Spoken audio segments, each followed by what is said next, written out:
Assalomu alaykum. Men Bobomurodov Abbos, mobile developerman. Ya'ni Androidda va Flutterda dasturlar yozaman.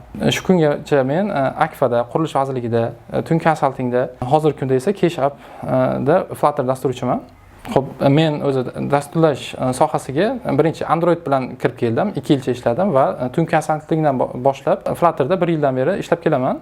Flutter bilan nimalar qilish mumkin? Bitta o'q bilan ikkita quyon urish mumkin. Ya'ni Android, iOSda yoki webda birdaniga ilova tuzish mumkin. Xo'p, bu bizga nimani beradi?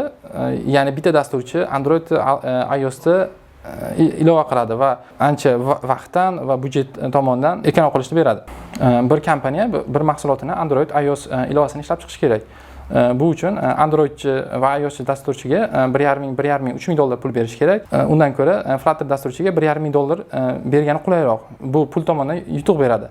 Xo'p, Flutterni yutug'i, ya'ni kompaniyaga yana plus tomoni, deylik, mahsulot ishlab chiqish davrida Androidchi kasal bo'lib qolishi mumkin, ketib qolishi mumkin yoki deylik, hozir iOSchilar deylik kamroq, masalan, topish qiyin yoki Androidchilarni topish qiyin. Bitta mahsulot deylik bozorga chiqadi, ikkinchi mahsulot kechiktirilishi mumkin. Flutterda esa unaqa bo'lmaydi, ikkalasi ham bir xil vaqtda chiqadi.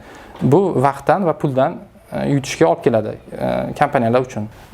Nimaga Flutter dasturchi bo'lish kerak? Uni afzalligi nimada? Demak, siz agar iOS dasturchi yoki Android dasturchi bo'lsangiz, siz ish kelishini kutib turasiz. Ya'ni aynan siz Android uchun ish qidirasiz.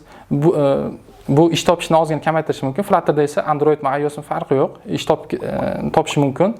Va oldinroq aytganimdek, Flutterda ishlash kompaniyalarda ancha arzonga tushadi.